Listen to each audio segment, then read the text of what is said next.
We're now joined via Teams by Heather Dodd, a partner in Savage Dodd Architects. Heather, thank you so much for your time and, of course, for joining us here on the show. I want us to talk about development holistically, in the inner city. But perhaps let's start here. I mean, over recent years, the City of Johannesburg social housing project has come under intense scrutiny, especially now, given just some of the hijacked buildings that are of concern in the city. We now know that there are over 180 structures or so that are under investigation for non-compliance. I mean, just your thoughts on the current status of the inner city. Thank you for inviting me on the show. Well, I mean, I think the city's in a very challenging place. The problems are almost intractable, very, very hard to solve. But we have a sort of a crisis of many proportions that needs a lot of different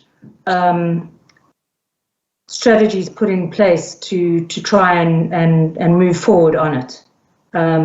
I think that there's lots of possibilities, but it will need all the stakeholders to come together to work through how we can find ways forward.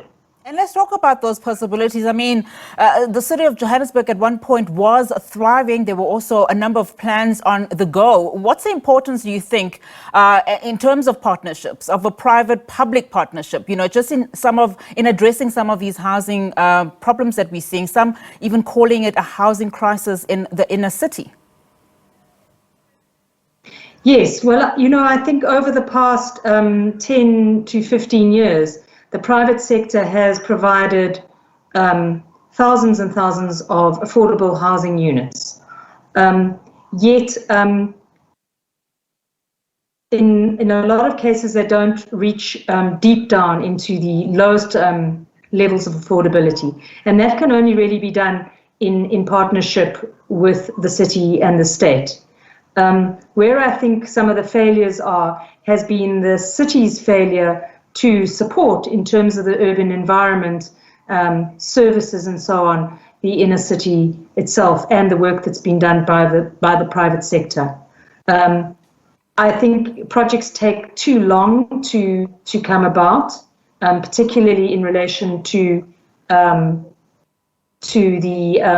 city itself in terms of their housing structures.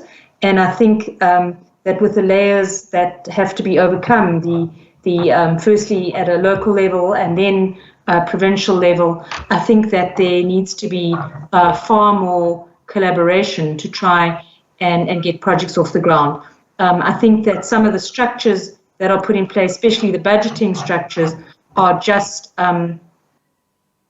provide an intractable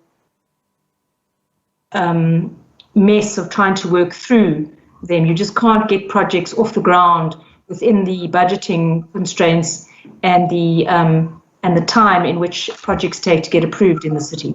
And of course, I know that you are touching on some long-term interventions and solutions there in terms of, just trying to fix this crisis and amend it. But when you look at globally what's happening, we know, of course, that there are other cities that have also, had challenges that we are currently seeing in Johannesburg. Perhaps talk to us about some of those trends, in terms of how we can, in the interim even, address some of those challenges. I mean, at the top of my mind, I can think of New York City in the 70s also going through some of these challenges. And using some of the interventions that you also speak to, to address some of the challenges that they had.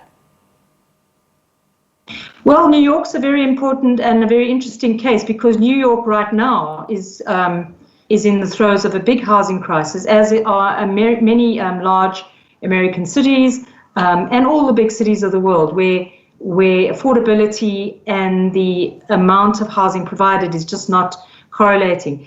And I'm reading media and so on, that there's a lot of things that have to be done. And in New York, they're starting to look at housing differently. Obviously, they've got a lot of buildings to retrofit, as we do too. But it's also looking at the zoning laws, at